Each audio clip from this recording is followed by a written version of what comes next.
Chères familles, mesdames et messieurs, bonjour. J'ai l'immense honneur de prononcer au nom de toute la famille l'éloge funèbre de ma grande sœur Martha Batichon 12. Ma sœur est une des victimes de ce que l'on appelle l'insécurité des citoyens vivant dans ce pays qu'on appelait autrefois la perle des Antilles. Malheureusement, elle nous a quittés en date du 5 juin 2021, ce qui fait exactement aujourd'hui 15 jours. Si nous sommes tous réunis aujourd'hui, c'est pour rendre un dernier hommage à Martha Batichon, née le 21 février 1959 à Port-au-Prince. Elle vient d'une famille nombreuse dont elle était la cadette des 10 enfants du côté maternel de la défunte Madame Lucienne Joseph, décédée à Port-au-Prince le 15 mars 2010. Elle était également la cadette de 13 enfants du côté paternel du défunt Monsieur Léon Batichon, décédé à Port-au-Prince en novembre 2009. Martha Batichon est devenue pour la première fois Madame Martha Batichon 12 lors de son mariage avec Monsieur Egler 12 vers les années 80. Depuis, ils sont restés inséparables, plus exactement 45 ans de vie commune, jusqu'au dernier jour où elle a rendu son dernier souffle à la suite d'un arrêt cardiaque à Port-au-Prince, plus précisément à son domicile, rue Nemours, Marty 107, le matin du vendredi 5 juin.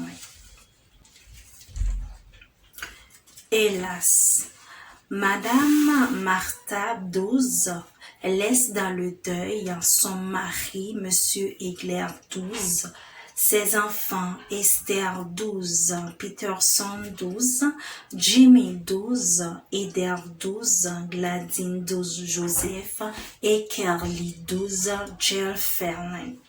Ses enfants adoptifs, Adeline 12, Evelyne Iginac et Basile Magara appelés.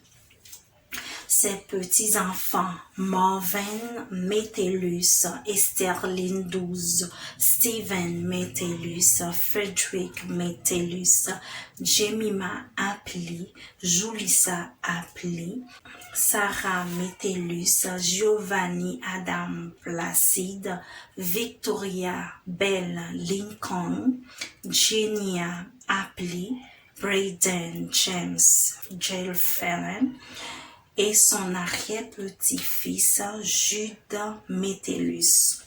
Ses frères et sœurs, Priscienne fils aimé, Fanfan Louis, Marjorie fils aimé, Aubergeau fils aimé, Ernst Batichon, Annonce Batichon, Odelle Batichon, Nadège Batichon, César, Julie Batichon, Sonson Batichon, Marie-Léon Batichon et moi-même Marie-Flore Batichon Morisseau.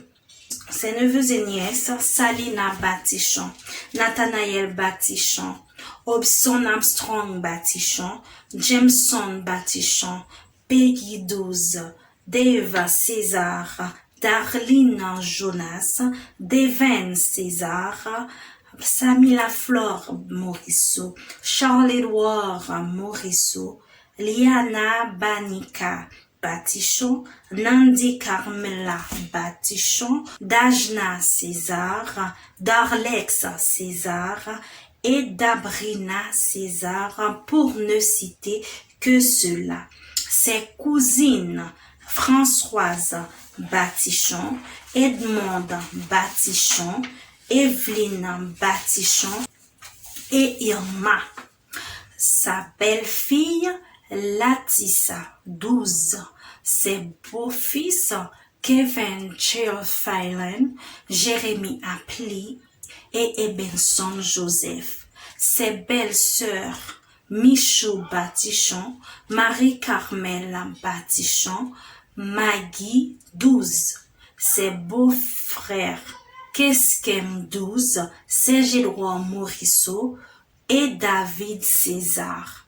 Ses amis proches de longue date, Monsieur Steve et sa femme Shirley, Marie-Antoine Marie-Sonia et sa famille, Guy Vlor et sa famille, et tant d'autres qui sont affligés par ce deuil. En effet, Manadouz était aimée et appréciée par sa famille et de tout son entourage. Sa sensibilité était sa seule faiblesse car elle était une humaniste, une altruiste, pleine de bonté, d'empathie, de charité et d'amour.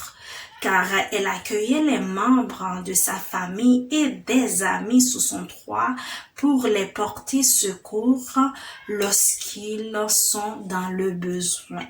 Elle était très protectrice et bienveillante avec les membres de sa famille et surtout avec son mari et ses enfants. Madame Douze n'a pas fait de grandes études universitaires, mais avec son sens d'entrepreneuriat, elle a bien réussi sa vie, car elle avait une belle carrière de co-chef d'entreprise connue sur le nom Bonne de temps de bar, restaurant, bric-à-brac, boutique, avec son époux, Monsieur Egler 12, depuis les années 1980. En fait, elle croyait durement à l'éducation. C'est la raison pour laquelle qu'elle a travaillé dur toute sa vie aux côtés de son mari pour s'assurer que ses enfants sont des enfants bien éduqués, indépendants et épanouis. Manadouz avait une vie heureuse. Et avant de nous quitter, elle a concrétisé ses rêves de voir tous ses enfants et ses proches réussir dans la vie en donnant des résultats satisfaisants, ce qui représente le fruit de son travail acharné. En réalité, Madame Douze était une personne très authentique. Son honnêteté a permis aux membres de sa famille, ses proches, ainsi qu'à ses amis de développer une relation sincère avec elle. Elle n'était pas orgueilleuse parce que peu importe la nature d'une situation conflictuelle, elle était toujours prête à pardonner et à passer à autre chose car elle disait toujours que la vie est trop courte. Durant les dernières années de la vie de Madame Douze, malgré qu'elle n'aimait pas prendre l'avion, elle faisait des allers-retours au moins 2 fois par an aux États-Unis pour visiter ses enfants afin de passer du temps avec eux et de gâter ses petits-enfants. Enfin, aujourd'hui, ma sœur Madame Douze n'est plus de ce monde physiquement, mais elle sera toujours présente dans notre esprit, au plus profond de notre cœur. L'héritage que nous laissons ma sœur, Madame Douze, est immense. Cela reflète dans notre réussite, dans nos actions, notre façon d'être, notre savoir-faire, l'amour que nous partageons réciproquement l'un pour l'autre, restant le lien qui nous unit pour la vie et sera indélébile et indestructible où que nous soyons en tant que enfants, petits-enfants, frères, sœurs, tantes, oncles, cousins, cousines, beaux-fils, belles-filles, beaux-frères, belles-sœurs, amis, etc. Pour terminer, la meilleure des choses, 1 an plus tôt, Madame Douze avait pris la bonne décision de son existence en donnant sa vie à Jésus-Christ et retrouver une paix intérieure avant de quitter ce monde. Maintenant, nous savons qu'elle est avec son Créateur et que son âme repose en paix. Adieu, ma chère et tendre sœur, Martha Batichon 12. Je t'aime. Merci.